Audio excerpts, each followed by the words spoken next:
Ma femme a crié. Où êtes-vous, vous et les enfants? J'étais au parc avec mes 2 fils à Riverside Park. Qu'est-ce qui ne va pas? Écoutez-moi. Montez dans votre voiture et allez au commissariat immédiatement. Ne rentrez pas. N'appelez personne. Sa voix tremblait de terreur. Le téléphone s'est éteint dans ma main, me laissant les yeux fixés sur Tommy, 8 ans, sur les barres de suspension, et Jake, 6 ans, en train de construire des châteaux dans le bac à sable. La voix de Rebecca exprimait une peur que je n'avais jamais entendue auparavant. Pas en 12 ans de mariage. Pas même pendant ses grossesses difficiles ou à la mort de son père. C'était une terreur primaire, celle qui vous glace le sang et vous fait imaginer tous les scénarios du pire. J'ai attrapé les 2 garçons en plein mouvement et j'ai couru vers le parking, leurs protestations confuses se mêlant au bruit de mes bottes sur le trottoir. Tommy s'est débattu contre ma prise, exigeant de savoir pourquoi nous partions. Jake, lui, tenait fermement sa pelle en plastique, sentant que quelque chose n'allait pas. Alors que je les attachais dans leur siège auto, mes mains étaient fermes. 15 ans dans le renseignement militaire m'avaient habitué à cette réaction, mais mon esprit explorait déjà toutes les possibilités. Violation de domicile, tentative d'enlèvement, quelque chose impliquant mon entreprise, Sentinel Security Solutions, qui m'avait valu de nombreux ennemis au fil des ans. Le trajet jusqu'au commissariat a duré 12 minutes, mais m'a semblé durer 1 heure. Chaque feu rouge me donnait envie d'écraser l'accélérateur. Chaque voiture roulant lentement me faisait envisager le bas-côté. Dans le rétroviseur, j'observe les visages de mon fils. La confusion de Tommy s'accentue tandis que Jake se contente de regarder par la fenêtre avec cette marche de 1000 pieds que les enfants ont quand leur monde n'a plus de sens. Ce sont mes enfants, ma responsabilité, et quelqu'un venait de les menacer d'une manière qui a complètement paniqué ma femme. L'inspecteur Ray Costano nous a accueillis à l'entrée du commissariat. Ray et moi sommes revenus à ma première année à la tête de Sentinel, lorsque j'avais aidé son service à traquer un réseau de voleurs de voitures utilisant du matériel de surveillance militaire volé. C'était l'un des rares policiers à connaître mon passé complet, y compris les éléments qui ne figuraient dans aucun dossier officiel. Mike, que se passe-t-il? Demanda Ray en nous conduisant dans une salle de conférence silencieuse. Votre femme a appelé il y a 20 minutes, prévenant qu'une menace imminente pesait sur votre famille, mais lorsque nous avons envoyé des unités chez vous, tout semblait normal. Aucun signe d'effraction, aucun incident. J'ai installé les garçons avec des cahiers de coloriage et des briques de jus dans un coin avant de me retourner vers Ray. Elle était terrifiée. Ray, je n'avais jamais entendu Rebecca parler comme ça. Que vous a-t-elle dit exactement? Elle a dit que quelqu'un avait appelé chez vous, prétendant vous avoir kidnappé, vous et les garçons, et exigeant qu'elle vire $50 000 sur un compte aux îles Caïmans. Elle a dit que la voix était déformée, électronique, et qu'il connaissait des détails sur votre famille que seuls des proches pouvaient connaître. Des détails précis sur les écoles pour garçons, votre emploi du temps professionnel, et même la voiture que vous conduisez. Les pièces du puzzle se sont mises en place avec la précision glaciale d'une culasse de fusil qui rentre en place. Ce n'était pas un hasard. C'était ciblé, planifié et personnel. Dans mon métier, on se fait des ennemis, mais on développe aussi un instinct qui permet de savoir quand on est traqué ou quand on a affaire à des criminels opportunistes. C'était comme une chasse. Ray, j'ai une question à te poser, et j'aimerais que tu sois franc. Quelqu'un a-t-il posé des questions sur moi, ma famille, mon entreprise? Des demandes inhabituelles par les voies officielles? L'expression de Ray changea. L'amabilité décontractée fit place à l'attention concentrée d'un détective qui vient de réaliser qu'il avait affaire à quelque chose de plus grave qu'une simple tentative d'extorsion. En fait, oui. Il y a environ 3 semaines, nous avons reçu un appel d'une personne prétendant effectuer une vérification des antécédents pour un contrat fédéral auquel vous soumissionniez. Il voulait savoir si vous aviez reçu des appels pour troubles domestiques, si vous aviez déposé des plaintes contre votre entreprise, ce genre de choses. Mon sang s'est figé. Je n'avais soumissionné à aucun contrat fédéral depuis 6 mois, et ceux que j'avais sollicités ne nécessitaient pas de vérification des antécédents par les forces de l'ordre. Quelqu'un cherchait des informations sur moi, des faiblesses, des vulnérabilités, des munitions. Tu leur as donné quelque chose? Rien à donner. Tu n'as jamais eu ne serait-ce qu'une plainte pour tapage, Mike. Ton casier judiciaire est plus propre que celui de la plupart des policiers que je connais. Mais le problème, c'est qu'ils ont posé des questions spécifiques sur les signalements de violences conjugales, pas sur les plaintes générales, pas sur les litiges commerciaux, mais sur les violences conjugales. La salle de conférence m'a soudain semblé trop petite, les néons trop forts. Quelqu'un était en train de monter un dossier contre moi, de créer un récit, et ils étaient très précis sur le type de récit qu'ils voulaient créer. D'après mon expérience, les gens ne se concentrent sur les allégations de violence conjugale que lorsqu'ils envisagent de les utiliser comme une arme. Il faut que j'appelle Rebecca, ai-je dit en sortant mon téléphone. Elle a répondu à la première sonnerie. Mike, es-tu au poste? Les garçons sont sains et saufs? On va tous bien, Becca, mais je veux que tu réfléchisses bien. Cet appel que tu as reçu concernant notre enlèvement, te souviens-tu de quelque chose de précis concernant la voix? Un bruit de fond? Combien de temps a duré l'appel? Il y a eu un silence, et lorsqu'elle a repris la parole, sa voix avait changé. La terreur était toujours là, mais en dessous, il y avait autre chose. Quelque chose m'a serré la poitrine, avec un soupçon que je ne voulais pas admettre. C'était peut-être 2 minutes. La voix était vraiment électronique, comme un de ces changeurs de voix qu'on voit dans les films. Ils ont dit qu'ils vous avaient, toi et les garçons, qu'ils surveillaient notre maison depuis des semaines, qu'ils savaient que tu étais parti avec Tommy et Jake à 14h15 précise pour Riverside Park. Becca, personne ne surveillait notre maison. Je l'aurais remarqué. Et la seule personne qui savait qu'on allait à Riverside Park aujourd'hui, c'était toi. Un autre silence. Plus long cette fois. Mike, qu'est-ce que tu dis? Je dis que la personne qui t'a appelé savait des choses qu'elle n'aurait pas dû savoir, à moins. Nous avions presque rencontré. Est-ce tout? C'est tout ce qui compte. J'ai étudié son visage, à la recherche de signes de tromperie, mais je pensais qu'elle disait la vérité. Elle avait abandonné son partenaire et son opération pour s'acheter quelques minutes de vie de plus. Sarah, je veux que vous compreniez quelque chose. Ce n'est pas personnel. Vous ne m'aurez pas parce que je suis en colère ou parce que je veux me venger. Vous m'aurez parce que vous êtes une menace pour les enfants et je ne permets pas aux menaces pour les enfants de continuer à exister. Je comprends, a-t-elle dit. Pour ce que ça vaut, votre femme vous a vraiment aimé. Les sentiments qu'elle a partagés avec moi, les doutes et les peurs, c'était réel. Je n'ai pas créé ces problèmes dans votre mariage. Je les ai simplement exploités. Je sais, dis-je. Et c'est quelque chose que Rebecca et moi devrons travailler si nous voulons avoir un avenir ensemble. Pensez-vous que vous aurez un avenir ensemble? Je ne sais pas. Mais je sais que mes enfants auront un avenir, et c'est ce qui compte le plus. J'ai sorti la seringue qui était dans le sac de Sarah et j'ai vérifié le contenu. C'était du chlorure de potassium. Probablement destiné à moi si leur manipulation psychologique n'avait pas fonctionné. Attaquant cardiaque, dis-je. Rapide et relativement indolore. Probablement ce que vous prévoyez d'utiliser sur moi. Poétique justice, a déclaré Sarah. Quelque chose comme ça. J'ai injecté le chlorure de potassium dans le bras de Sarah et elle était inconsciente en quelques secondes, morte en quelques minutes. J'ai vérifié son pouls pour confirmer, puis j'ai appelé Marcus. Sarah est en bas. Quel est le statut sur Kane? Il est barricadé dans l'entrepôt, mais il ne va nulle part. Nous avons entouré le bâtiment et nous avons bloqué toutes ses communications. L'équipe de sauvegarde est neutralisée. Vivant ou mort? Vivant. Ils ne savaient vraiment pas dans quoi ils étaient impliqués, alors nous leur avons donné le choix. Ils sont dans un avion pour l'Amérique du Sud en ce moment avec suffisamment d'argent pour commencer de nouvelles vies et des avertissements sévères de ce qui se passe s'ils reviennent. Et Kane est une autre histoire. Il sait exactement ce qu'il a fait et il n'est pas intéressé à se rendre. Il a suffisamment d'armes et de munitions pour tenir les jours. Ensuite, nous terminons cela maintenant. Je serai là dans 30 minutes. L'entrepôt où Kane avait fait son dernier stand était une position défensive parfaite. Un bunker en béton avec des approches limitées et plusieurs itinéraires d'échappement. Dans des circonstances normales, il aurait fallu 1 heure d'équipe SWAT pour l'effacer en toute sécurité. Mais ce n'était pas des circonstances normales, et je n'opérais pas selon les contraintes qui limitaient les forces de l'ordre. Marcus avait positionné son équipe autour du périmètre du bâtiment, en utilisant la surveillance électronique pour suivre les mouvements de Kane à l'intérieur.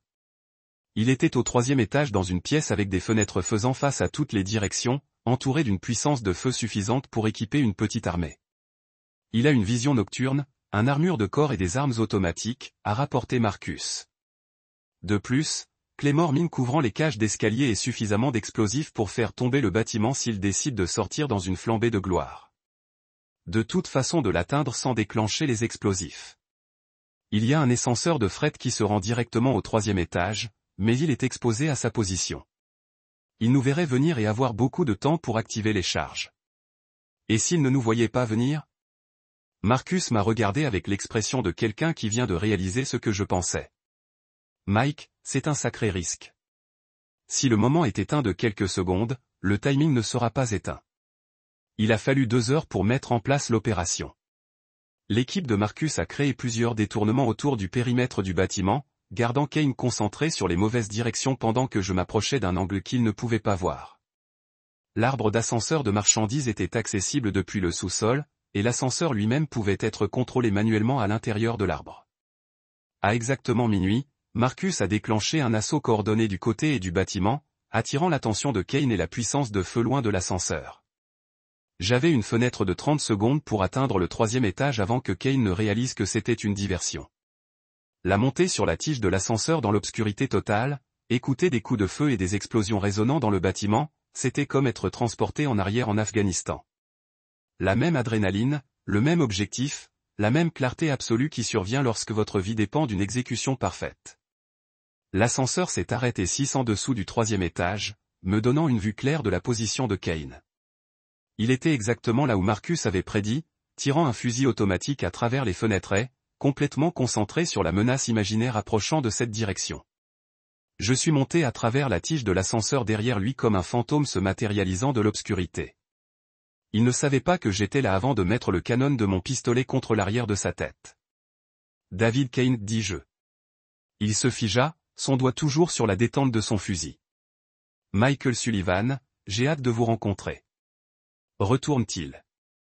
Apparemment, tout est pareil. Où est-il, au fait? Quelque part, tu vas le rejoindre sous peu. Kane rit. Tu crois que nous tuer résoudra quoi que ce soit? Tu crois que ça s'arrête là? Il y a des dizaines d'opérations comme la nôtre. Des centaines de personnes comme nous. On est un symptôme, pas la maladie. Peut-être. Mais tu ne menaceras jamais une autre famille. Et toi non plus, une fois que la nouvelle de ce que tu as fait ce soir sera connue. Tu crois que ta femme va rester dans les parages une fois qu'elle aura compris quel genre de monstre elle a caché? À côté de 12 ans?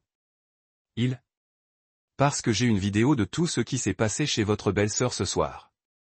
Le meurtre de Sarah, votre confession pour tuer Anthony, vos menaces contre moi. Tout est diffusé en direct à plusieurs parties très intéressées. J'ai senti une certitude froide se déposer dans ma poitrine. Kane avait enregistré notre confrontation, le diffusant probablement en temps réel aux associés qui l'utiliseraient comme preuve contre moi. Même si vous me tuez, a poursuivi Kane, les preuves de ce que vous avez fait ce soir détruiront votre vie aussi efficacement que notre plan d'origine aurait. Ensuite, je suppose que je n'ai plus rien à perdre. L'expression de Kane a changé en réalisant ce que je pensais. Tu es fou, a-t-il dit. Vous exploseriez ce bâtiment avec nous deux dedans. Je ferai tout ce qu'il faut pour protéger ma famille. Votre famille est déjà détruite. Votre femme ne vous pardonnera jamais ce que vous avez fait ce soir. Vos enfants grandiront en sachant que leur père était un meurtrier. Mes enfants grandiront en vie, en sécurité et sans des gens comme vous. C'est tout ce qui compte. Je pouvais voir Kane calculer ses options, essayant de décider si je bluffais sur les explosifs. Il y a une autre façon, a-t-il dit. Enfin, je peux faire disparaître les preuves. Tout cela. Les enregistrements de ce soir, les preuves fabriquées que nous avons collectées au cours du dernier mois, tout. Votre vie remonte à la normale et je disparais en échange de ma vie et d'une promesse que vous ne reviendrez plus jamais après moi. J'ai fait semblant de considérer l'offre pendant que je me positionne plus près du détonateur pour les explosifs que Kane avait placés dans tout le bâtiment. Comment puis-je savoir que vous tiendrez votre parole? Parce que je suis un professionnel et que les professionnels honorent leur contrat. Vous voulez dire comme le contrat que vous avez honoré avec les 12 familles que vous avez détruites? Le visage de Kane durcit. C'était une affaire. C'est la survie pour vous. Peut-être. Pour moi, c'est la justice. J'ai attrapé le détonateur et activé les charges avant que Kane ne puisse réagir. Le bâtiment a tremblé la force de plusieurs explosions, mais le troisième étage s'est maintenu assez longtemps pour que je puisse atteindre la fenêtre. Qu'un criait quelque chose sur les preuves, sur ses associés, sur la vengeance, mais ses paroles ont été perdues dans le son de l'effondrement du béton et de l'acier torsadé. Je suis passé par la fenêtre juste au moment où le sol a cédé sous les pieds de Cain, le laissant tomber dans l'enfer qui avait été le deuxième étage. La dernière chose que j'ai vue de lui était son visage, tordu de rage et d'incrédulité que son détachement professionnel avait été brisé par quelqu'un qui a combattu avec une fureur personnelle. L'équipe de Marcus m'a retiré du champ de débris avec des brûlures secondaires sur mes bras et une commotion cérébrale qui m'a laissé étourdi pendant des heures. Mais j'étais vivant et surtout ma famille était en sécurité. L'histoire officielle était que Cain et ses associés avaient été tués dans une explosion accidentelle tout en fabriquant des armes illégales. Sarah Martinez était décédée d'une crise cardiaque, peut-être provoquée par un stress lié à son implication avec des criminels. Anthony Recchi avait simplement disparu, une autre victime du monde violent qu'il avait choisi d'habiter. Les preuves qu'ils avaient fabriquées contre moi ont été détruites dans une explosion d'entrepôt avec leur équipement de surveillance et leurs dossiers opérationnels. Les 3 familles qu'ils ont ciblées dans d'autres villes ont été discrètes et protégées. Leur vie sauvée par des informations extraites de Sarah avant sa mort. Mais Cain avait eu raison sur une chose. Le coût de la protection de ma famille était mon mariage. Rebecca est revenue de Phoenix une semaine plus tard, mais elle m'a regardé comme si j'étais un étranger portant le visage de son mari. Elle a fait le temps de traiter ce qu'elle avait été témoin, pour comprendre exactement quel genre d'homme elle était mariée depuis 12 ans. « Je sais que vous nous avez sauvés », a-t-elle dit la nuit de son retour. « Je sais que vous avez protégé nos enfants des gens qui auraient détruit leur vie. Mais Mike, je ne peux pas arrêter de vous voir injecter cette femme avec du poison. Je ne peux pas arrêter de vous entendre parler de tuer des gens comme si c'était juste un autre travail. C'était juste un autre travail. » J'ai dit, le travail le plus important que j'ai jamais fait. Je comprends cela, mais je ne sais pas si je peux vivre avec. Je ne sais pas si je peux vivre avec vous. Sachant de quoi vous êtes capable. Nous avons essayé de conseiller, essayé de reconstruire la confiance, essayé de retrouver un moyen de revenir à la vie que nous avions avant que Sarah Martinez ne l'empoisonne avec doute et peur. Mais la fondation avait été trop craquée pour soutenir le poids de ce que nous avions appris l'un de l'autre. Rebecca a déposé pour divorce 6 mois, mais je suis en train de faire, honnête et axer les droits des visites, et elle a eu la certitude que ses enfants seraient toujours protégés par quelqu'un qui tuerait pour les garder en sécurité. Je ne me suis plus jamais regardé de la même manière. L'homme qu'elle avait épousé était quelqu'un qu'elle n'avait jamais vraiment connu. Mais elle avait tort sur tout le reste. Mes enfants n'ont pas grandi endommagés par ce qui s'est passé. Ils ont grandi forts, protégés et absolument certains que leur père ne laisserait jamais rien leur arriver. 3 ans plus tard, je dirige toujours Sentinel Security Solutions. Mais maintenant, je me spécialise dans un type très particulier de clients. Des familles qui ont été ciblées par des prédateurs comme le fonctionnement d'Anthony Rich. Les familles qui ont besoin de quelqu'un avec mes compétences particulières et ma flexibilité morale pour résoudre les problèmes que le système juridique ne peut pas toucher. Ce n'est pas la vie que j'ai planifiée, mais c'est la vie que j'ai choisie lorsque j'ai décidé que la protection des innocents était plus importante que de maintenir des illusions confortables concernant la capacité de la civilisation à arrêter les monstres. Rebecca s'est remariée l'année dernière, un homme décent qui travaille en assurance et n'a jamais tué personne. Il est bon avec elle et bon pour les garçons, et j'espère vraiment qu'ils ont le genre de vie normale et paisible que les gens comme moi rendent possible en faisant les choses que les gens comme lui ne peuvent pas imaginer. Parfois je me demande si j'aurais pu en trouver un autre une solution juridique qui aurait arrêté l'opération de Rehashi sans m'obliger à redevenir un tueur. Mais je pense ensuite aux 12 familles qu'ils avaient déjà détruites et aux 3 familles qu'ils prévoyaient de cibler ensuite. Et je sais que j'ai fait le seul choix qui comptait. Le mal existe dans le monde, et parfois il prend la forme de personnes qui sourient et offrent de l'amitié pendant qu'il planifie votre destruction. Lorsque vous rencontrez des gens comme ça, vous avez 2 choix. Vous pouvez faire confiance au système et aux institutions et aux processus juridiques qui se déplacent trop lentement pour sauver les innocents, ou vous pouvez devenir quelque chose de plus sombre et plus dangereux qu'eux. J'ai choisi de devenir le monstre que les monstres craignent. Et chaque nuit, lorsque je vérifie les serrures sur mes portes et teste le système de sécurité qui protège ma maison, je dors paisiblement en sachant que quelque part là-bas, les prédateurs réfléchissent à 2 fois avant de cibler les familles parce qu'ils savent que quelqu'un comme moi pourrait les attendre dans l'obscurité. C'est le prix de la trahison. Pas seulement la trahison de la confiance entre mari et femme, mais la trahison de l'innocence, la trahison de la foi en la fondamentale de l'humanité d'essence. Certaines trahisons peuvent être pardonnées et surmontées. D'autres vous changent si complètement que le pardon devient hors de propos. Les gens qui ont menacé ma famille ne me trahissaient pas seulement. Ils ont trahi le contrat social qui maintient le fonctionnement de la civilisation. L'accord tacite selon lequel les enfants sont off-limits, que les familles sont sacrées, qu'une certaine ligne ne devrait jamais être franchie. Ils ont appris dans les derniers instants de leur vie, que certaines personnes prennent ce contrat très au sérieux. Et maintenant, 3 ans plus tard, quand je rentre mes fils au lit et écoute leurs prières et les regarde dormir paisiblement dans leur chambre, je sais que le prix que j'ai payé valait chaque nuit blanche, chaque relation perdue, chaque morceau de mon âme que j'ai échangé pour les garder en sécurité. Parce qu'en fin de compte, c'est ce que font les pères. Nous devenons tout ce dont nous avons besoin pour protéger nos enfants. Même si cela signifie devenir quelque chose que nos femmes ne peuvent pas aimer, nos amis ne peuvent pas comprendre et nos ennemis ne peuvent pas survivre. Les garçons m'appellent toujours papa. Rebecca m'appelle toujours quand elle a besoin d'aide avec quelque chose d'important. Et quelque part dans le monde, les familles dorment en toute sécurité parce que les prédateurs se souviennent de ce qui est arrivé au dernier groupe de personnes qui pensaient pouvoir menacer les enfants et s'éloigner et se cacher. C'est suffisant. Cela doit être suffisant parce que l'alternative est un monde où des monstres comme Anthony Rehashi et Sarah Martinez et David Kane opèrent en toute impunité, détruisant les familles pour le profit et le divertissement, en toute sécurité dans la connaissance que leurs victimes sont trop civilisées, trop confiantes, trop liées par les lois et la moralité pour riposter efficacement. J'ai choisi d'être univilisé lorsque la civilisation a échoué. J'ai choisi d'être impitoyable alors que le pardon aurait permis plus de victimes. J'ai choisi d'être le genre d'homme qui tue des gens qui menacent les enfants. Et je ferai à nouveau ce choix à chaque fois qu'il me présente. C'est qui je suis. C'est qui j'ai toujours été sous la façade de banlieue et la domesticité confortable. Je suis Michael Sullivan et je suis la raison pour laquelle des gens comme Anthony Rehashi ne dorment pas paisiblement la nuit. Et si vous lisez cette histoire parce que vous songez à cibler une famille, à détruire des vies à profit ou vengeance ou divertissement, alors vous devez comprendre une simple vérité.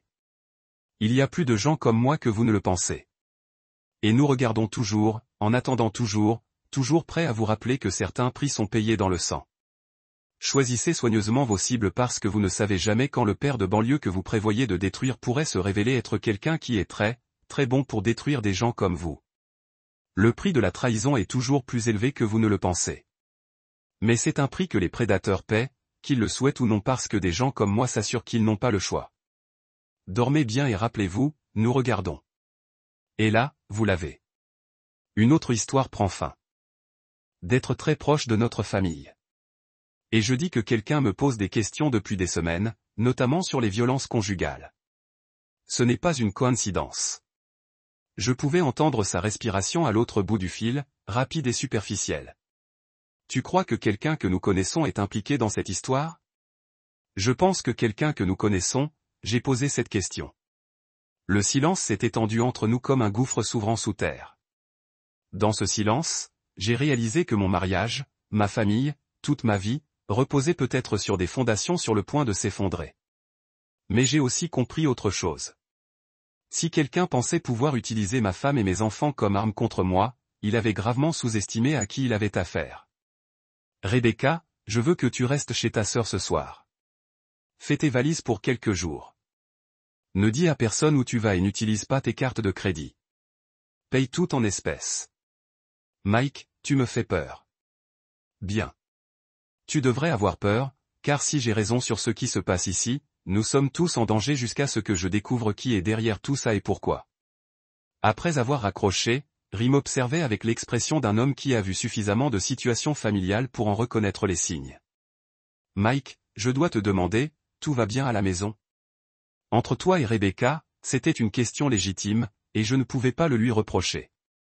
De l'extérieur, cela ressemblait probablement à un mari dont la femme essayait de lui tendre un piège, créant peut-être des preuves d'un comportement menaçant pour un divorce. L'idée m'était déjà venue, mais elle ne collait pas. Rebecca n'était pas si calculatrice, ni si froide. Elle était impulsive, émotive, parfois naïve quant aux motivations des autres, mais pas manipulatrice. Rebecca et moi avons ces problèmes comme tout couple. Mais elle n'est pas derrière tout ça. Quelqu'un d'autre tire les ficelles et utilise ses émotions contre nous deux. Une idée de qui? C'était la question qui me rongeait depuis que la voix de Rebecca avait changé au téléphone. Qui avait accès à nos informations personnelles? Qui connaissait nos habitudes, nos relations, nos vulnérabilités? La liste était plus courte que tu ne le penses, mais plus longue que je ne le souhaitais. Il me faudra du temps pour y réfléchir. Mais Ray, si quelqu'un te présente des accusations contre moi, notamment des accusations de violence conjugale, je veux que tu te souviennes de cette conversation. Quelqu'un monte un dossier et compte l'utiliser prochainement. Ray hocha lentement la tête. Tu veux des conseils de quelqu'un qui a déjà vu ce genre de choses? Je t'écoute. Quoi qu'il se passe, ne gère pas ça seul. Tu as des ressources, des relations, des gens qui te doivent des faveurs. Fais en usage, car si quelqu'un cible ta famille, il ne va pas s'arrêter aux coups de fil et aux jeux psychologiques. Il avait raison. Et j'avais déjà commencé à dresser une liste mentale de personnes de confiance, de personnes qui pourraient m'aider à comprendre ce qui se passait et qui était derrière tout ça. Mais d'abord, il fallait que je mette mon fils en sécurité et que je commence à fouiller dans les traces numériques que cela avait laissées. En quittant le commissariat, Tommy a finalement posé la question qui pesait sur lui depuis que je l'avais attrapé des barres de suspension. « Papa, on a des ennuis ?» Je me suis agenouillé à sa hauteur, le regardant dans des yeux qui exprimaient trop d'inquiétude pour un enfant de 8 ans. « Non, mon pote. On n'a pas de problème. Mais papa doit gérer des problèmes d'adultes, ce qui signifie que nous allons vivre une semaine différente. Jake et toi allez rester chez tante Lisa quelques jours pendant que papa et maman règlent leur compte. Est-ce que maman et toi allez divorcer? La question m'a frappé comme un coup de poing dans le plexus solaire.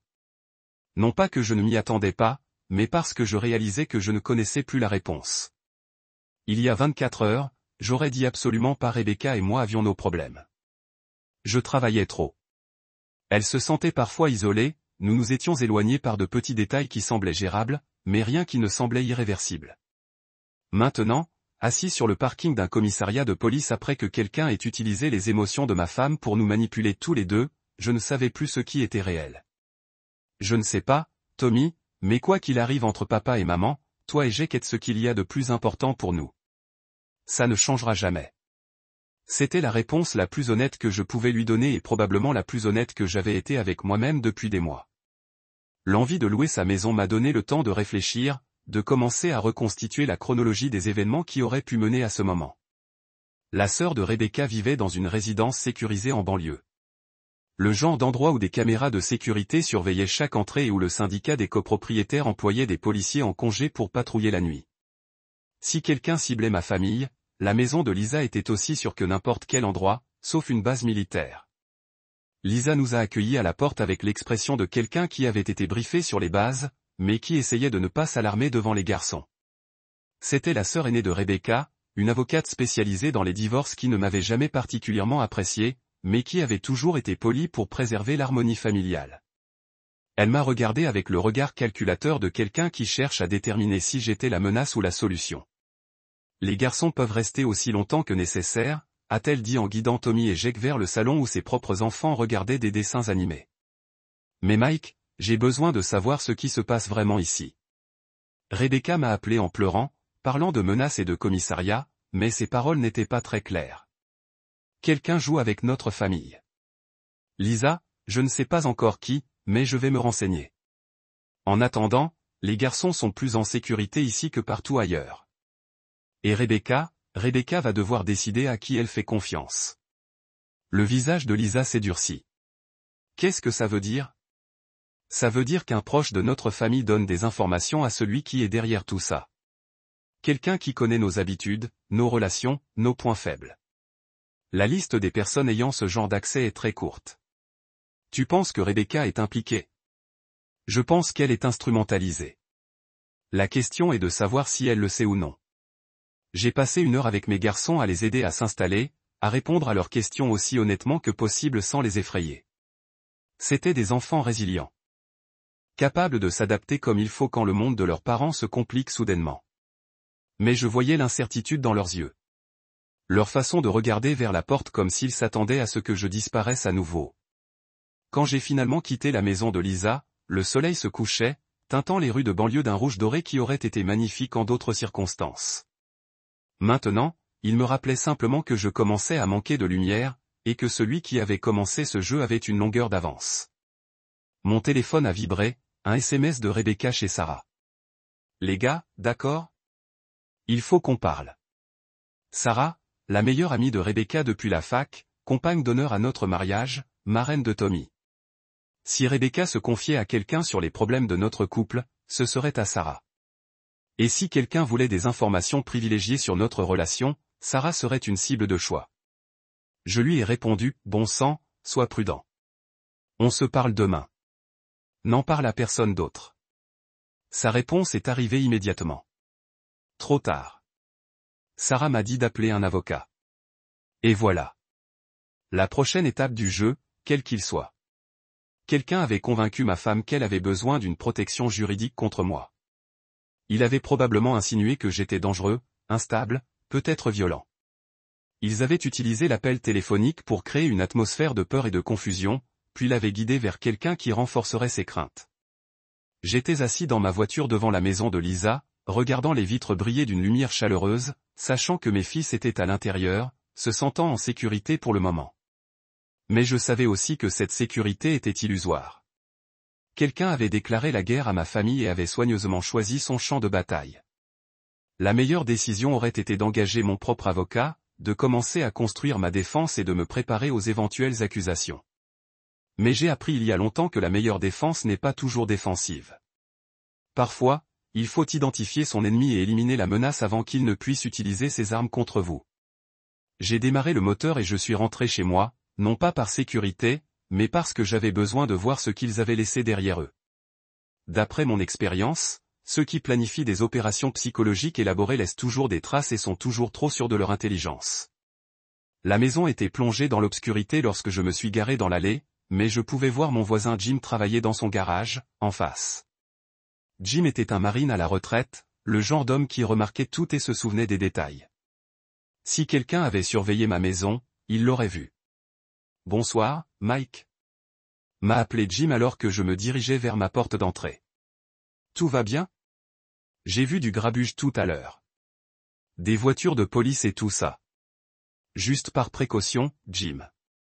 Dis donc, tu n'as remarqué personne dans le quartier ces derniers temps, si ? Quelqu'un qui n'a rien à faire. » Jim s'essuya les mains avec un chiffon, son expression devenant plus sérieuse. « C'est marrant que tu poses la question. Une berline bleue est garée rue Cédar depuis 3 semaines. À différents moments de la journée, jamais 2 fois au même endroit. Le conducteur a toujours un journal ou un téléphone. J'essaie d'avoir l'air décontracté, mais j'observe les quartiers depuis assez longtemps pour repérer les caméras de surveillance. La rue Cédar était parallèle à la nôtre, avec une vue dégagée sur notre maison depuis plusieurs positions. Parfait pour une observation à long terme sans être visible pour quiconque ne la cherchait pas spécifiquement. On aperçoit le conducteur. Un homme d'âge moyen, peut-être 45 à 50 ans, corpulence moyenne, casquette de baseball baissée. Mais Mike, ce qui a attiré mon attention, c'est la caméra. Téléobjectif, installation professionnelle. Il ne s'agissait pas d'un détective privé photographiant un conjoint infidèle. Il s'agissait d'une surveillance sérieuse. Qui dit surveillance professionnelle, dit argent professionnel, ce qui signifiait qu'il ne s'agissait ni de vengeance personnelle ni de crime opportuniste. Quelqu'un de bien informé étudiait ma famille depuis des semaines, dressant des profils, cherchant des vulnérabilités. À l'intérieur de la maison, je traversais des pièces qui semblaient différentes, comme si l'air avait été empoisonné par la tromperie. Tout semblait normal. Les tasses à café de Rebecca encore sur le plan de travail, les jouets du garçon éparpillés sur le sol du salon, le courrier de la veille empilé sur la table de la salle à manger. Mais la normalité n'était qu'une illusion de plus. Je me rendais alors dans mon bureau à domicile, une chambre aménagée où je conservais le matériel le plus sensible de mon entreprise. Caché derrière un faux panneau mural se trouvait un petit coffre-fort contenant des disques durs de sauvegarde, des téléphones cryptés et d'autres outils que la plupart des pères de banlieue ne gardent pas chez eux. Des outils de ma vie antérieure, lorsque je travaillais dans des endroits où la confiance était un luxe et la paranoïa une aptitude à la survie. Le coffre-fort était intact, mais cela ne signifiait pas grand-chose. Les équipes de surveillance professionnelle n'ont pas besoin de s'introduire chez vous lorsqu'elles peuvent recueillir des renseignements auprès d'une douzaine d'autres sources. Elles cartographient votre vie numérique, vos relations sociales, vos transactions financières. Elles dressent un portrait complet de vous et de ce qui compte pour vous. Puis, elles trouvent le moyen d'utiliser ces informations comme une arme. J'ai allumé l'un des téléphones cryptés et composé un numéro que je n'avais pas appelé depuis 5 ans. Ici Marcus. Marcus Chin était le genre d'homme dont la carte de visite indiquait simplement « consultant », mais dont les services s'étendaient de la sécurité d'entreprise à l'espionnage industriel, en passant par des spécialités plus obscures que je n'avais jamais abordées directement. Nous avions travaillé ensemble pendant ma dernière année dans l'armée, et il m'avait proposé un emploi lorsque j'aurais décidé de devenir civil. J'ai décliné son offre pour créer ma propre entreprise, mais nous avions entretenu une relation professionnelle qui impliquait parfois des échanges de faveurs. Marcus, c'est Mike Sullivan. J'ai besoin d'une consultation. Mike, ça fait longtemps. Quelle est la situation? Je lui ai donné les détails bruts, la surveillance, la manipulation psychologique, le ciblage de ma famille. Marcus écoutait sans interruption, ne posant que quelques questions précises sur les délais et les détails techniques. On dirait que quelqu'un mène une opération de déstabilisation à long terme contre vous, dit-il lorsque j'eus terminé. Professionnel, bien financé, probablement en plusieurs phases. La question est, pourquoi avez-vous énervé des acteurs majeurs récemment? Acceptez-vous des contrats qui auraient pu vous mettre sur la défensive? Rien qui aurait dû susciter autant de réactions. Mon activité se concentre principalement sur la sécurité d'entreprise, avec quelques enquêtes privées. Je n'ai pas travaillé sur des contrats gouvernementaux depuis des années. Et les questions personnelles? Quelqu'un de votre passé qui pourrait avoir les ressources et la motivation pour une telle chose? C'était la question que j'évitais, car la réponse était compliquée. Mon service militaire avait impliqué des opérations qui m'avaient créé des ennemis, dont certains avaient la mémoire longue et une patience à toute épreuve. Mais la plupart de ces ennemis étaient morts, en prison ou avaient changé de métier. J'aurais besoin de temps pour y réfléchir. Mais Marcus, j'ai besoin de 2 choses de votre part immédiatement. Premièrement, j'ai besoin d'un balayage électronique complet de ma maison, de mes voitures et de mon bureau. S'ils me surveillent depuis des semaines, ils ont peut-être posé des pièges. Terminé. Je peux envoyer une équipe sur place en 2 heures. Deuxièmement, j'ai besoin de vérifications approfondies des antécédents de 3 personnes. Ma femme Rebecca, son amie Sarah Martinez et moi avons marqué une pause, détestant ce que j'allais dire, mais sachant que c'était nécessaire. Quelqu'un avec qui Rebecca a passé du temps récemment et dont je ne suis peut-être pas au courant. Tu penses que ta femme est impliquée? Je pense qu'elle est manipulée par quelqu'un en qui elle a confiance. Et je pense que quelqu'un a fourni des informations à celui qui est derrière cette opération. Mike, je dois te demander ceci. Ta femme aurait-elle une liaison? La question flottait dans l'air comme la fumée d'un fusil. C'était cette possibilité que j'avais envisagée toute la journée. L'explication était trop logique pour être ignorée, mais trop douloureuse pour être abordée directement. C'est possible. J'ai admis qu'elle était distante ces derniers temps, qu'elle travaillait tard, qu'elle avait de nouvelles habitudes auxquelles je ne faisais pas partie. Je pensais que c'était juste la dérive normale des mariages qui durent. Mais si elle est impliquée avec quelqu'un d'autre, quelqu'un qui pourrait avoir ses propres intentions, il se rapproche d'elle, recueille des renseignements sur votre famille, votre entreprise, vos vulnérabilités. Puis il utilise ces informations pour détruire votre vie et se débrouiller seul. C'était une opération classique, le genre de choses que j'avais vu déployer contre des cibles en territoire hostile. Se rapprocher d'une personne en qui la cible a confiance. Exploiter la relation pour recueillir des renseignements. Puis utiliser ces renseignements pour neutraliser la cible. Simple, efficace et dévastateur lorsqu'il est bien exécuté. Marcus, si c'est ce qui se passe ici, j'ai besoin de tout savoir. Dossiers financiers, journaux de communication, habitudes de voyage, associés. Je dois savoir à qui elle a parlé, où elle est allée et ce qu'elle leur a dit. Je peux te fournir ces informations, mais Mike, tu dois te préparer à ce que tu pourrais découvrir. Si ta femme mène une double vie, les preuves seront brutales. Et si son nouveau petit ami est le genre d'homme à mener des opérations psychologiques contre les familles, il ne va pas se taire quand tu le démasqueras. Alors je suppose qu'on va découvrir à quel point je suis discret. Après avoir raccroché avec Marcus, j'étais assis dans mon bureau, entouré des vestiges d'une vie qui pourrait bien être complètement fictive, photos de mariage, vacances en famille, carte d'anniversaire d'une femme qui aurait pu planifier ma destruction tout en me souriant de l'autre côté de la table du petit déjeuner. La possibilité que Rebecca me trahisse était comme une blessure physique, une douleur constante dans ma poitrine qui menaçait de submerger ma raison. Mais j'ai été entraîné à compartimenter mes émotions, à fonctionner sous un stress extrême, à prendre des décisions de vie ou de mort alors que des personnes qui me sont chères sont en danger. Cet entraînement était la seule chose qui me maintenait fonctionnel maintenant. Mon téléphone a vibré, un autre SMS de Rebecca. Sarah pense que tu es peut-être en train de faire une dépression nerveuse. Elle dit, la façon dont tu m'as parlé tout à l'heure semblait paranoïaque, dangereuse. Tu devrais peut-être en parler à quelqu'un. Et voilà. Le récit se construisait autour de moi. D'abord, j'étais un agresseur conjugal potentiel. Maintenant, je faisais une dépression nerveuse, devenant paranoïaque et dangereux. Bientôt, il y aurait probablement des preuves pour étayer les deux accusations. Des preuves soigneusement élaborées qui résisteraient à un examen superficiel. J'ai répondu, je vais bien, Becca, mais je pense que Sarah te donne de mauvais conseils. On devrait se parler demain, rien que toutes les deux. Sa réponse a été immédiate. Sarah a dit, je ne devrais pas rester seule avec toi tant que tout n'est pas réglé. Elle a ajouté, si tu es vraiment innocente, tu n'hésiteras pas à le prouver par les voies légales. Des voies légales, des voies qui impliqueraient avocats et juges, et des procédures judiciaires qui pourraient s'éterniser pendant des mois, le temps que les commanditaires consolident leurs acquis et préparent leur prochaine attaque. J'ai éteint le téléphone et me suis assis dans l'obscurité croissante, écoutant la maison se calmer autour de moi. Quelque part, mon ennemi célébrait probablement le succès de la première phase de son opération. Ils avaient réussi à m'isoler de ma femme, à semer la suspicion et la peur là où régnait la confiance et l'amour, et à me dépeindre comme le méchant de ma vie. Ils pensaient comprendre à qui ils avaient affaire. Ils pensaient que j'étais juste un mari de banlieue comme les autres, qui s'effondrerait sous la pression psychologique, qui se défendrait et perdrait pied à chaque mouvement. Ils allaient bientôt comprendre à quel point ils avaient tort. L'équipe de Marcus est arrivée à minuit. 3 techniciens avec un équipement digne d'un film d'espionnage. Ils ont fouillé chaque pièce, chaque appareil électronique, chaque cachette potentielle pour des dispositifs de surveillance. Ce qu'ils ont trouvé a confirmé mes pires soupçons.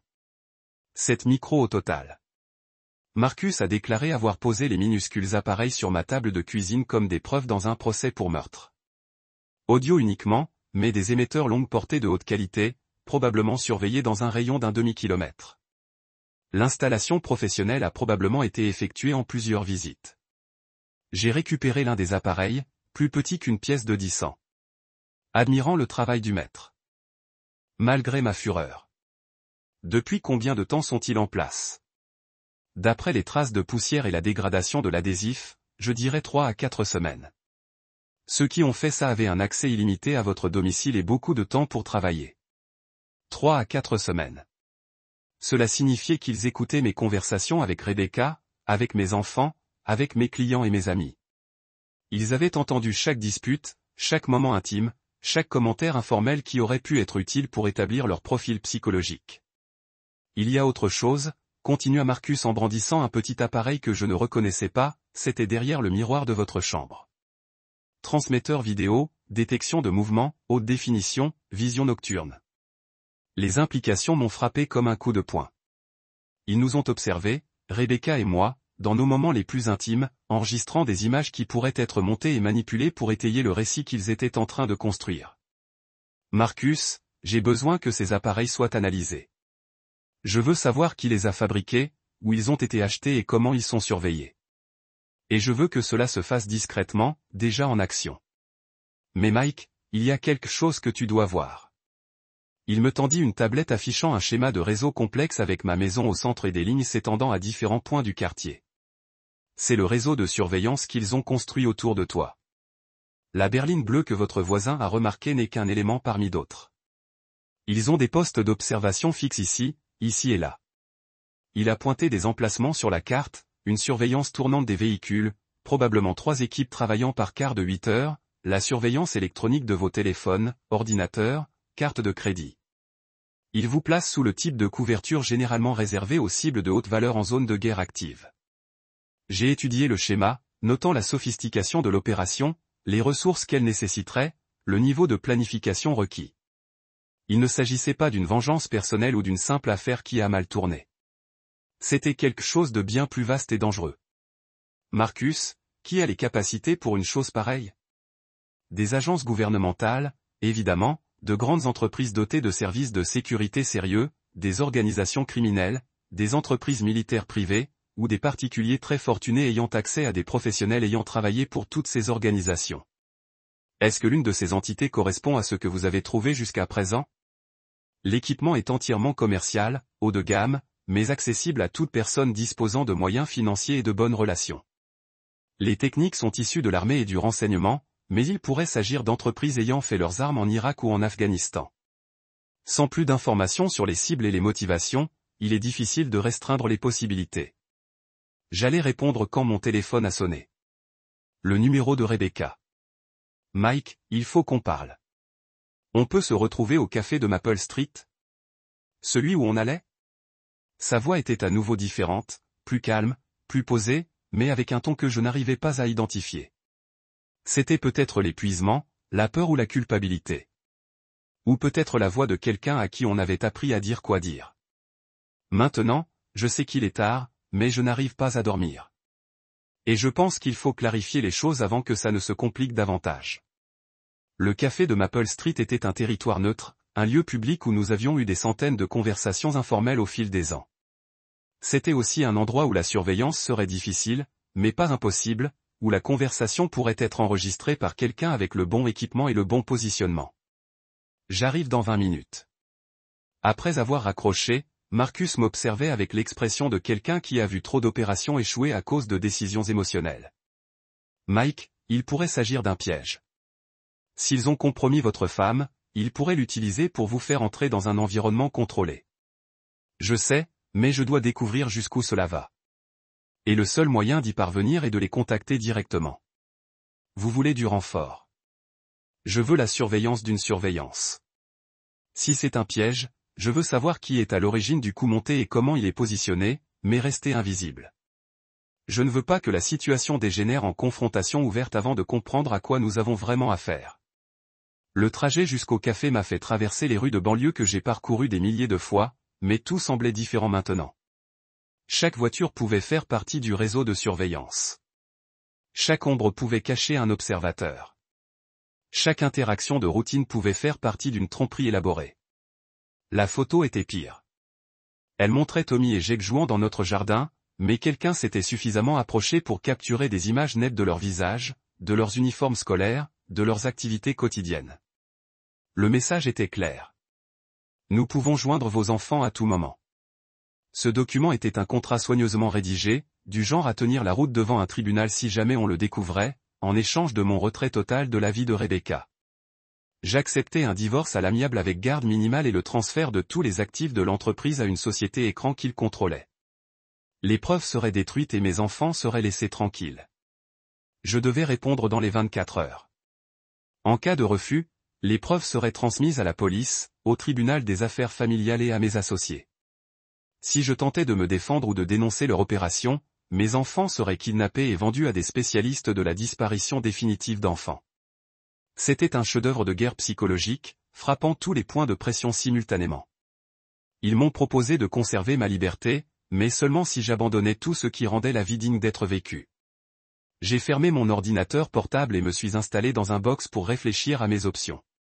La meilleure stratégie aurait été de leur donner ce qu'ils voulaient, d'accepter l'accord et d'espérer qu'ils tiendraient parole et qu'ils laisseraient mes enfants tranquilles. La plupart des gens dans ma situation feraient probablement ce choix. Mais je n'étais pas la plupart des gens. J'avais passé 15 ans à apprendre à traquer et à tuer des gens qui se croyaient intouchables. J'avais compris que les prédateurs ne s'arrêtent que lorsqu'on les y force. Et je venais d'avoir une idée très précise de mes interlocuteurs et de leur capacité. J'ai pris mon téléphone et j'ai appelé Marcus. Ça commence, ai-je dit lorsqu'il a décroché. J'ai besoin de tout ce dont nous avons discuté, et vite. Il nous reste moins de 24 heures avant qu'ils ne publient leurs preuves. Quel genre de preuves? Celles qui vont me détruire et probablement me faire arrêter. Marcus, ces gens ne cherchent pas seulement à me ruiner. Ils cherchent à m'effacer complètement. Alors, mieux vaut les effacer d'abord. Les 6 heures qui ont suivi ont été un véritable tourbillon de planification, de préparation et d'une coordination minutieuse que je n'avais pas connue depuis l'armée. L'équipe de Marcus a travaillé toute la nuit, suivant les traces numériques, analysant les schémas de surveillance et dressant un tableau complet de l'opération qui visait ma famille. Ce qu'ils ont découvert était à la fois meilleur et pire que ce à quoi je m'attendais. Meilleur parce que l'opération était plus petite et plus vulnérable que le réseau sophistiqué qu'elle semblait être au départ. Pire, Parce que les personnes derrière tout cela étaient plus dangereuses et plus motivées personnellement que je ne l'avais imaginé. On les tient, m'a dit Marcus en arrivant chez moi à l'aube avec un épais dossier de rapport de renseignement. La bonne nouvelle, c'est qu'il ne s'agit que de 3 personnes. La mauvaise, c'est que l'une d'elles est quelqu'un que tu connais très bien. Il a ouvert le dossier et y a déplié des photos de surveillance, des relevés financiers et des journaux de communication qui racontaient une histoire que je redoutais d'entendre. L'opération était dirigée par Anthony Rechi, un homme que j'avais emprisonné il y a 8 ans lorsque mon entreprise avait révélé son réseau d'usurpation d'identité. Libéré 6 mois plus tôt, il avait immédiatement commencé à préparer sa vengeance. Sarah Martinez était sa cousine, une escroc professionnelle qui avait passé 2 ans à infiltrer la vie de Rebecca, à établir un climat de confiance et à recueillir des renseignements. Le 3e membre était un ancien sous-traitant militaire du nom de David Kane, spécialisé dans les opérations psychologiques et la surveillance électronique. Ça empire. Marcus poursuivit, Sarah ne s'est pas liée d'amitié avec votre femme par hasard. Elle détruit systématiquement des mariages depuis des années, travaillant pour l'opération de Rich Rehashi visant à cibler les familles de ceux qui lui avaient fait du tort. Votre femme n'est que la dernière d'une longue série de victimes. J'ai étudié les photos de Sarah avec Rebecca et je les vois sous un jour complètement différent. Chaque déjeuner, chaque conversation, chaque moment de soutien et d'amitié faisait partie d'une campagne calculée pour détruire ma famille.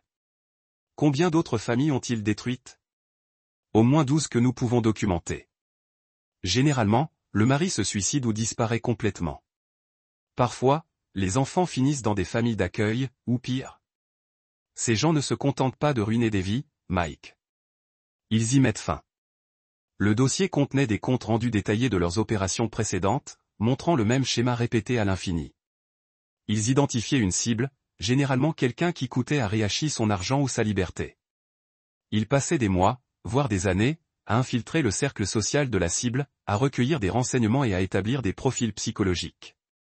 Puis ils détruisaient systématiquement la famille de la cible, généralement au moyen de fausses allégations de violence conjugale ou de maltraitance infantile. Les preuves qu'ils créaient étaient toujours assez sophistiquées pour tromper une enquête ordinaire, mais pas assez pour résister à une analyse médico-légale sérieuse. Le problème était que la plupart de leurs cibles n'avaient jamais eu l'occasion de bénéficier d'une analyse médico-légale sérieuse.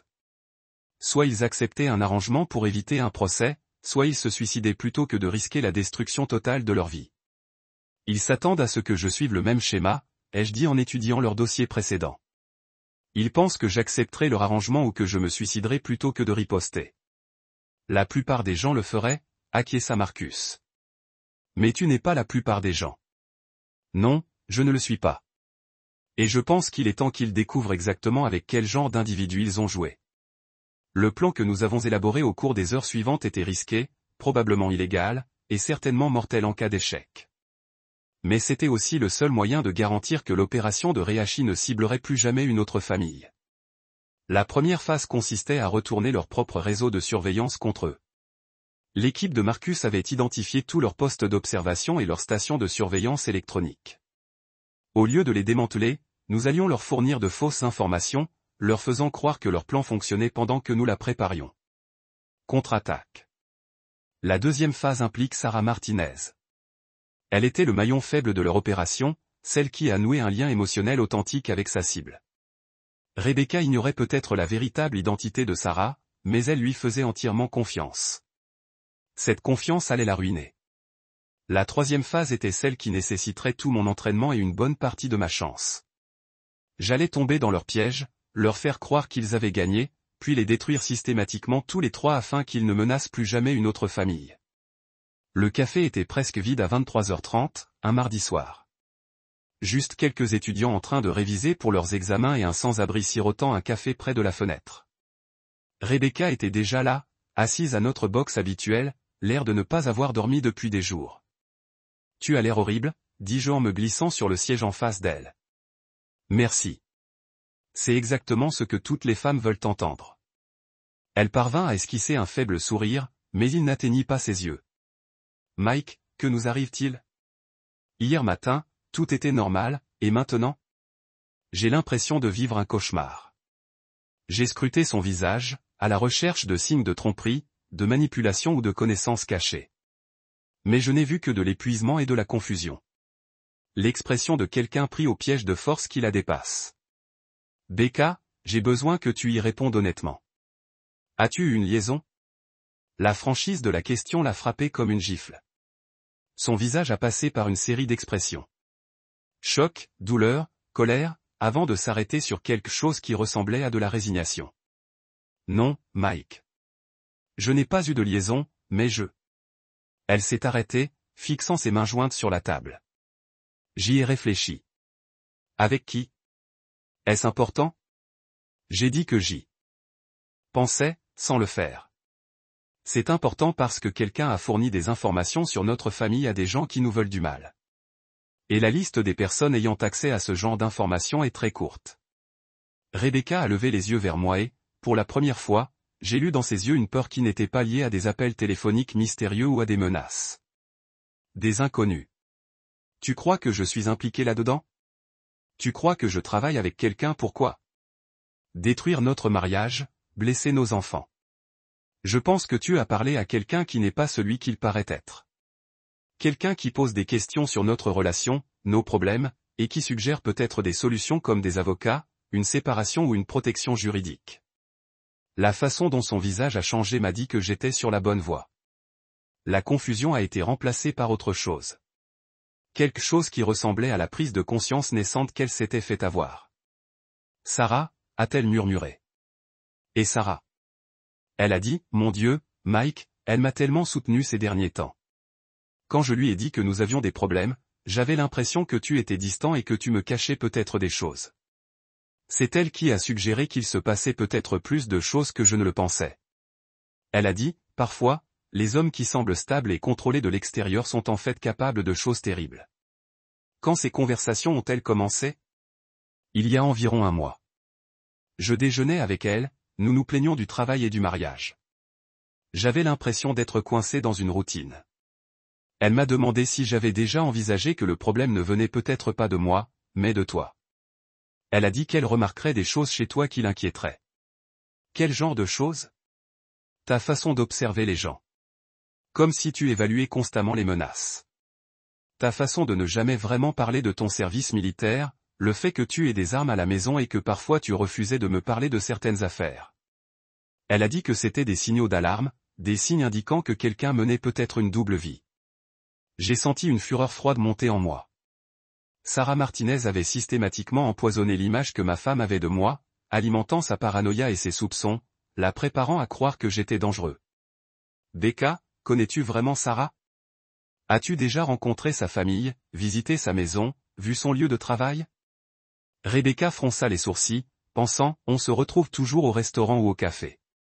Elle dit qu'elle voyage beaucoup pour le travail, que son appartement est petit et peu propice aux réceptions. Je la connais depuis la fac, Mike. On était colocataires. Depuis 2 ans. À quand remonte la dernière fois où tu as parlé de Sarah à quelqu'un de la fac? À quand remonte la dernière fois où tu as vérifié ce qu'elle t'avait dit sur sa vie?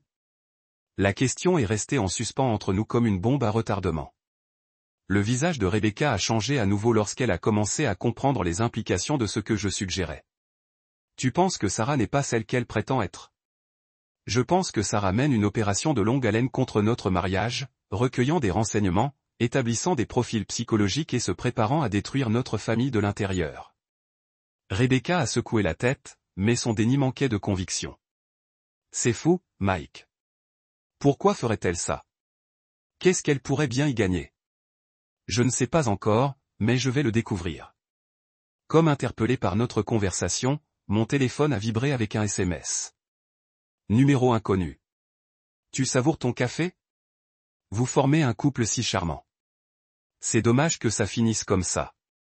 J'ai montré le message à Rebecca, la voyant pâlir tandis que la réalité de notre situation s'imposait enfin. Il nous observe, nous sommes là maintenant, murmura-t-elle. Il nous surveille depuis des semaines. La question est de savoir ce qu'ils comptent faire de toutes les informations qu'ils ont recueillies. Mon téléphone a encore vibré. Vérifie tes emails dans exactement 1 heure. Viens seul, ou les garçons verront des choses qui leur donneront des cauchemars pour le restant de leur jour. La menace contre mes enfants a tout changé. Il ne s'agissait plus de mon mariage, de mon entreprise ou de ma réputation. Il s'agissait de protéger Tommy et Jake du jeu tordu qui se tramait autour d'eux. Rebecca, j'ai besoin que tu ailles chez Lisa immédiatement. Ne t'arrête nulle part. N'appelle personne. N'utilise pas tes cartes de crédit. Une fois sur place, dis à Lisa d'activer le système de sécurité et de n'ouvrir la porte qu'à moi ou à la police. Et toi? Je vais mettre fin à tout ça, Mike. On devrait peut-être leur donner ce qu'ils veulent. De l'argent, des informations, tout ce qu'il faut pour que ça cesse. J'ai regardé ma femme, lisant la peur et le désespoir dans ses yeux, et j'ai réalisé qu'elle ne comprenait toujours pas la nature de ce à quoi nous étions confrontés. Becca, ce n'est pas une question d'argent. C'est une question de pouvoir, de contrôle et probablement de vengeance pour un acte commis il y a des années.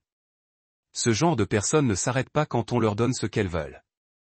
Elles s'enveniment jusqu'à ce qu'elles aient tout pris. Et après, que fait-on? On riposte. Après le départ de Rebecca pour la maison de Lisa, je me suis assis seul au café, observant les quelques clients restants et essayant de repérer l'équipe de surveillance que je savais être sur le terrain. Le sans-abri près de la fenêtre lisait un journal vieux de 3 jours. L'étudiant dans le coin sirotait le même café depuis plus d'1 heure. Soit ils faisaient partie de l'opération, soit ils étaient exactement ce qu'ils prétendaient être. À minuit pile, je consulte mes emails. Le message provenait d'un compte que je ne connaissais pas, avec un objet qui me glaçait le sang. Le prix de la trahison. L'email contenait 3 pièces jointes. La première était un fichier vidéo intitulé « Preuve A ». La deuxième était une photo intitulée « Preuve B ». La troisième était un document intitulé « Conditions générales ». J'ai ouvert un fichier vidéo et j'ai immédiatement compris. Pourquoi ils avaient attendu jusqu'à maintenant pour nous contacter. La vidéo nous montrait Rebecca et moi dans notre chambre, mais le montage avait été fait pour donner l'impression que je la forçais, qu'elle se débattait et avait peur. Le montage était sophistiqué, combinant l'audio de nos disputes avec la vidéo de nos moments intimes, créant un récit de violence conjugale et d'agression sexuelle qui aurait été dévastateur au tribunal. Mike Marcus a déclaré, alors que son équipe se préparait à se déployer, une fois que nous aurons commencé, il n'y aura plus de retour en arrière. Ces gens ont déjà tué et ils n'hésiteront pas à tuer à nouveau. S'ils réalisent ce que nous faisons avant la fin de l'opération, ils s'en prendront à votre famille avec tout ce qu'ils ont. Alors, il vaut mieux s'assurer qu'ils ne se rendent pas compte de ce que nous faisons. À 8 heures, j'ai appelé Rebecca pour prendre de ses nouvelles, elle et les garçons. Elle semblait aller mieux, plus comme elle-même, probablement parce qu'elle avait passé la nuit loin de l'influence de Sarah. Les garçons demandent quand ils pourront rentrer à la maison, a-t-elle dit. Je leur ai dit peut-être aujourd'hui, mais je voulais d'abord vous voir. Donne-moi encore quelques heures pour clarifier les choses. Il y a des gens à qui je dois parler, des choses à éclaircir. Mike, hier soir, j'ai repensé à tout ce que Sarah m'a dit. Je pense que je me suis trompé sur beaucoup de choses. Je pense qu'elle me manipule, me rendant paranoïaque et méfiant pour des raisons que j'ignore. Qu'est-ce qui te fait dire ça? Des détails qui ne semblaient pas importants sur le moment. Des questions qu'elle posait sur ton travail, ton emploi du temps, tes amis. Sa façon d'orienter toujours nos conversations vers les problèmes de notre mariage, et le moment où elle a commencé à le faire, juste au moment où tu as dit que la surveillance avait commencé. Ma femme était intelligente, intuitive, et commençait enfin à percer le filet de tromperie qui s'était tissé autour d'elle. Cela allait grandement faciliter la suite de l'opération. Rebecca, j'ai besoin que tu fasses quelque chose pour moi, et cela va nécessiter que tu me fasses entièrement confiance. De quoi as-tu besoin? J'ai besoin que tu appelles Sarah et que tu lui dises que tu as décidé de demander le divorce. Dis-lui que tu veux la voir cet après-midi pour discuter de tes options, mais ne la vois pas dans un lieu public. Invite-la chez Lisa. Il y eut un long silence avant que Rebecca ne réponde, « Mike, si tu as raison à propos de Sarah, n'est-ce pas dangereux? Ce n'est pas comme inviter un serpent chez Lisa. Rebecca, le serpent est déjà dans la maison. Elle y est depuis 2 ans maintenant. Nous allons utiliser ses propres tactiques contre elle. Que veux-tu que je lui dise? Dis-lui la vérité. Dis-lui que je suis paranoïaque et erratique. Que tu as peur de moi. Que tu as besoin d'aide pour te protéger et protéger les garçons. Dis-lui que tu as décidé qu'elle avait raison sur tout. Et puis, on va lui montrer exactement ce qui arrive aux gens qui menacent ma famille. La confrontation chez Lisa était prévue à 14 heures, ce qui nous laissait 6 heures pour préparer le terrain. L'équipe de Marcus avait déjà installé son propre matériel de surveillance dans toute la maison. Des caméras et des appareils audio de haute qualité capturaient chaque mot et chaque geste de ce qui allait se passer. Plus important encore, ils avaient identifié et compromis toute la surveillance électronique de Rehashi, fournissant à son équipe de fausses informations qui leur laissaient croire que tout se déroulait comme prévu. À la connaissance de Rehashi, je paniquais. Rebecca était sur le point de divorcer, et Sarah guidait ma femme avec succès vers les choix qui achèveraient ma destruction. Lisa n'est pas ravie.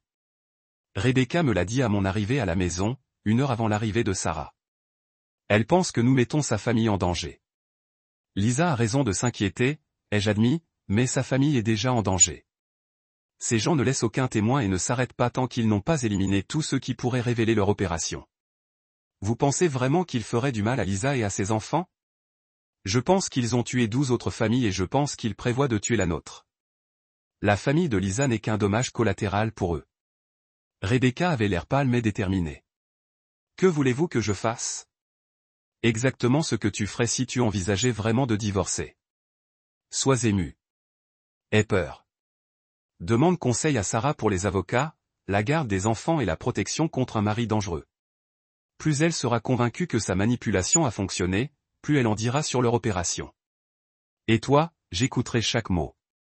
À 14 heures précises, Sarah Martinez est arrivée chez Lisa, portant des fleurs et affichant l'expression d'une amie inquiète.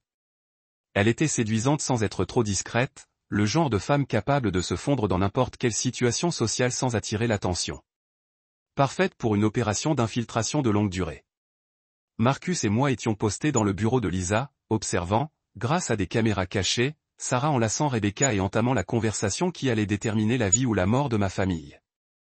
Tu avais l'air tellement bouleversé au téléphone, dit Sarah en s'installant sur le canapé à côté de Rebecca. Raconte-moi exactement ce qui s'est passé hier soir. Rebecca était parfaite, canalisant les émotions réelles de notre mariage qui se dégradait dans une performance qui m'aurait convaincu si j'avais été plus avisé. Il était si froid. Sarah, si calculatrice.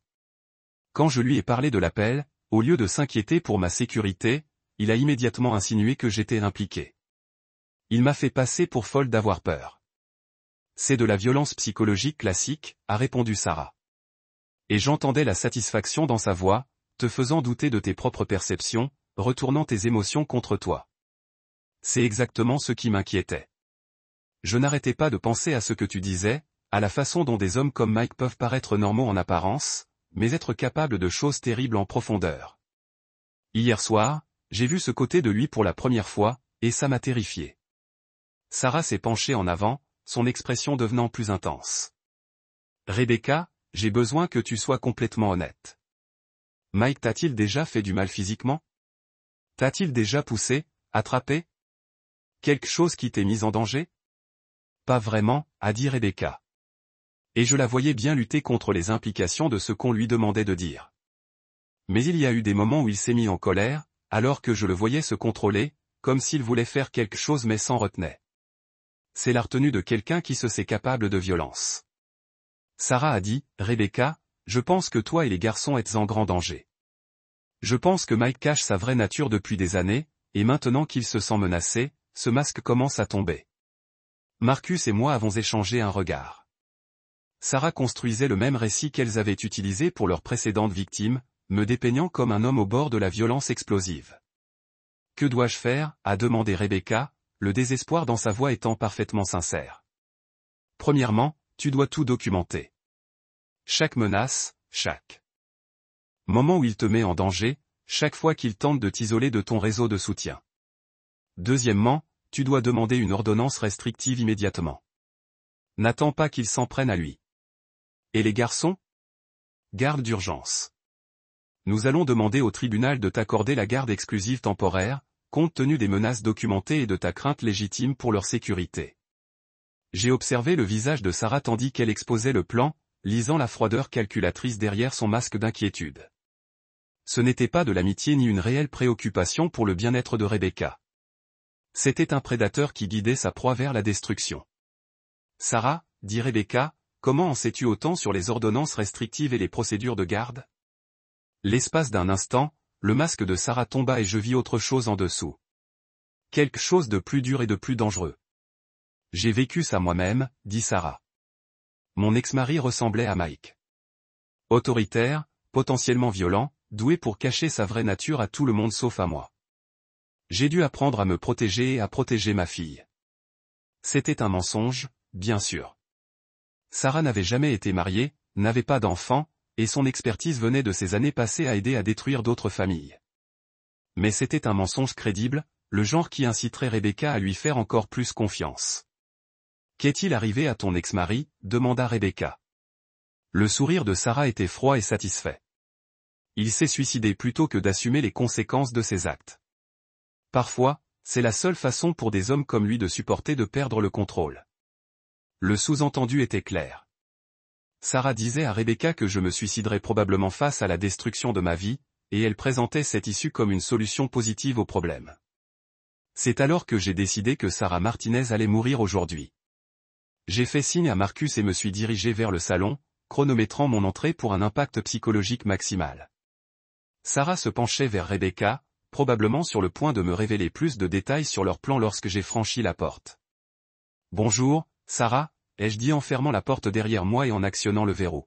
« Il faut qu'on parle. » La réaction de Sarah fut immédiate et révélatrice. Loin de la surprise ou de la confusion, sa main s'est dirigée vers son sac à main et ses yeux ont commencé à scruter la pièce à la recherche d'issue. C'étaient les réactions de quelqu'un qui s'attendait à des ennuis et qui se préparait à la violence. « Mike », a dit Rebecca en se levant.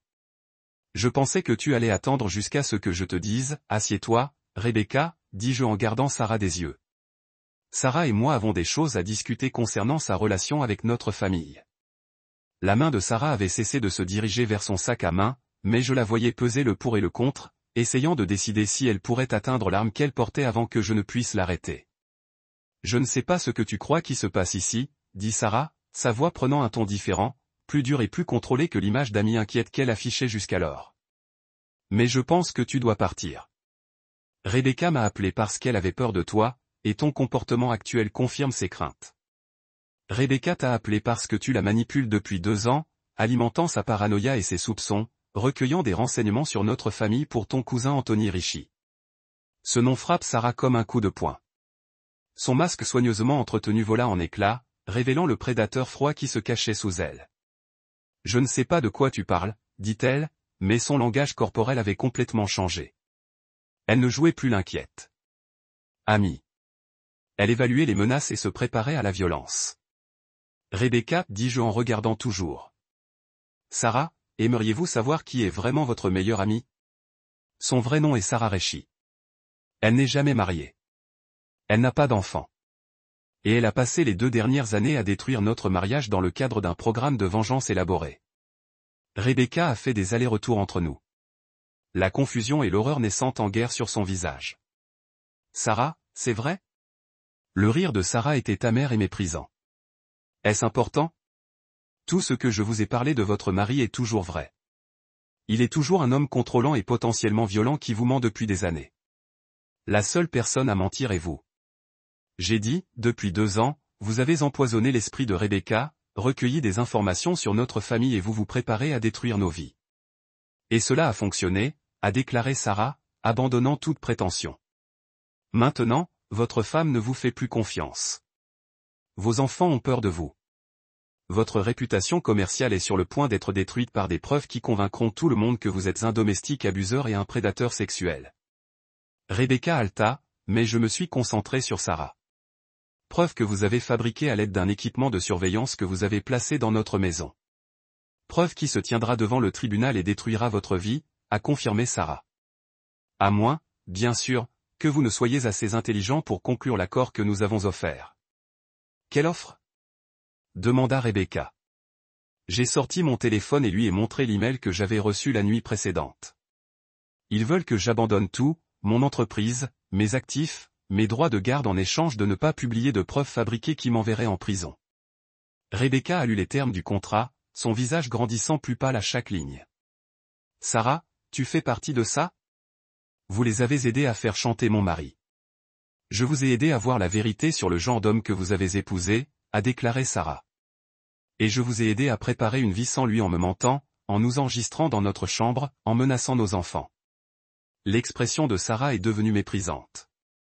« Vos enfants seront mieux sans un père comme lui, et vous serez mieux sans un mari qui vous a menti sur qui il est vraiment.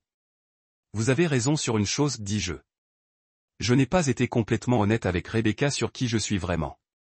Les deux femmes se sont tournées pour me regarder et je leur laisse voir au-delà du masque de la respectabilité suburbaine que je portais depuis 12 ans. Je ne suis pas seulement un ancien soldat qui dirige une entreprise de sécurité. Je suis quelqu'un qui a passé 15 ans à chasser et à tuer des gens qui pensaient être intouchables. Des gens comme les terroristes, les criminels de guerre et les trafiquants d'êtres humains. Les gens aiment votre cousin Anthony.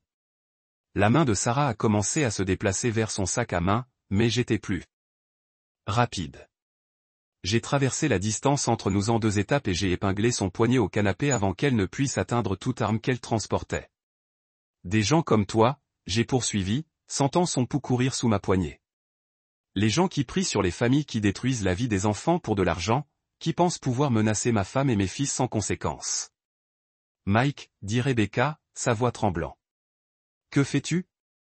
Je termine cela, dis-je, en maintenant mon emprise sur le poignet de Sarah pendant que je retire son sac à main et jeter son contenu sur une table basse. Avec les articles habituels que vous vous attendez à trouver dans le sac d'une femme, il y avait un pistolet de 9 mm, une seringue remplie de liquide clair et un téléphone portable qui a immédiatement commencé à sonner. Ce sera Anthony, dis-je, en regardant l'identifiant de l'appelant, se demandant probablement pourquoi vous ne vous êtes pas enregistré. Sarah m'a regardé avec une pure haine. Vous n'avez aucune idée de ce à quoi vous avez affaire. Anthony ne va pas laisser partir. Si vous me blessez, il traquera votre famille et les fera souffrir d'une manière que vous ne pouvez pas imaginer. Anthony est déjà mort, dis-je. Question de fait. La déclaration était suspendue dans les airs comme de la fumée d'un canon de pistolet. Rebecca me regarda sous le choc tandis que le visage de Sarah traversait une gamme d'émotions avant de s'installer sur l'incrédulité. Tu mens, a déclaré Sarah. J'ai décroché son téléphone et répondu à l'appel, le mettant sur le haut-parleur. Sarah, tu es là. La voix était paniquée, désespérée. Quelque chose ne va pas. Tony ne répond pas à son téléphone, et le poste de surveillance de Kane a été sombre il y a 1 heure. Qui est-ce? J'ai demandé.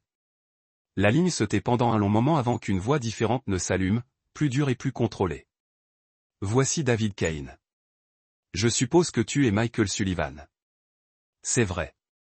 Et je suppose que vous êtes le dernier membre de l'opération d'Anthony Richie. Où est Tony? Où est Sarah? À Nyon et où appartiennent des gens comme lui. Et Sarah est sur le point de le rejoindre. Toi fils de Caïn, dis. Avez-vous une idée de ce que vous avez fait? Savez-vous ce que nous ferons à votre famille? Tu ne feras rien à ma famille. J'ai dit, car dans environ 10 minutes, vous allez être aussi mort que votre partenaire.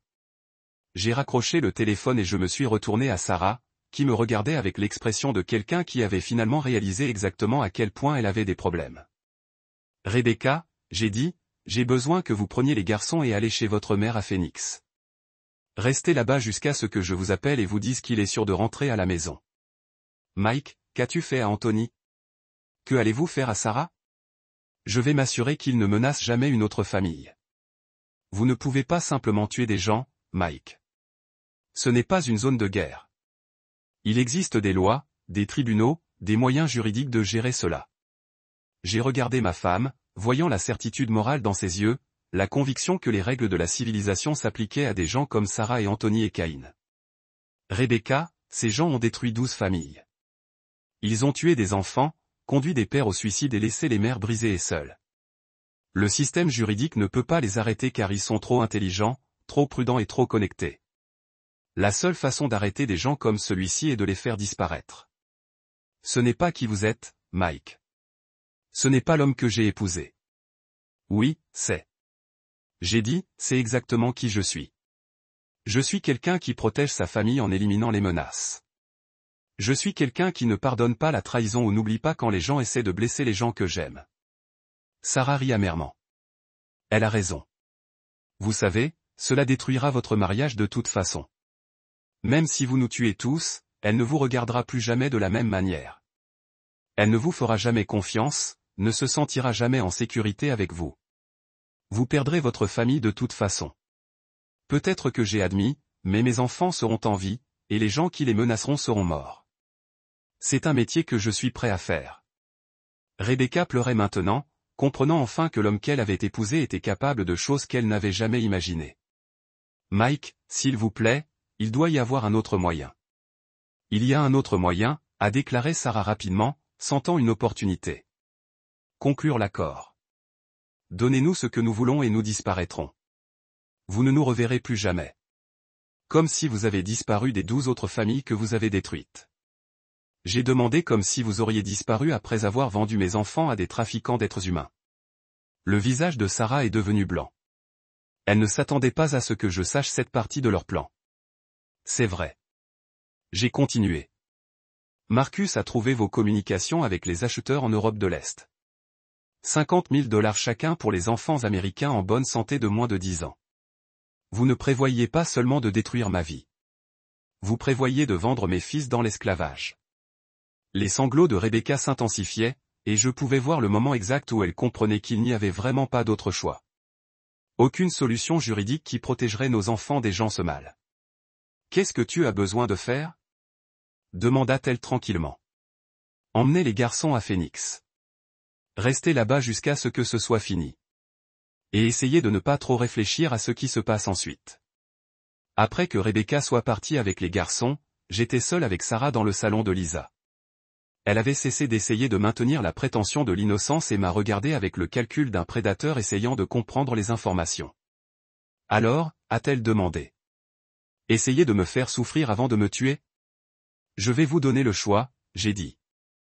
Vous pouvez me dire tout sur votre opération, où Kane est positionné, quels autres actifs vous avez en jeu, combien d'autres familles que vous ciblez actuellement, et je vais faire la mort rapide et propre. Et si je ne le fais pas, alors je vous remettrai à certains associés, mais ils ne sont pas particulièrement concernés par des personnes qui ne veulent pas être considérées comme un moment, mais ils ne sont pas dus à leur travail, mais ils ne sont pas particulièrement préoccupés par la souffrance minimisée. Posez ces options dans le boulevard industriel. Famille Martinez à Dallas, la famille Chin à Seattle et la famille Williams Atlanta. Tous les objectifs de vengeance pour les personnes qui coûtent de l'argent Anthony au fil des ans. J'ai pris des notes sur mon téléphone, des informations dont Marcus aurait besoin pour empêcher d'autres familles de subir le même sort qu'eux.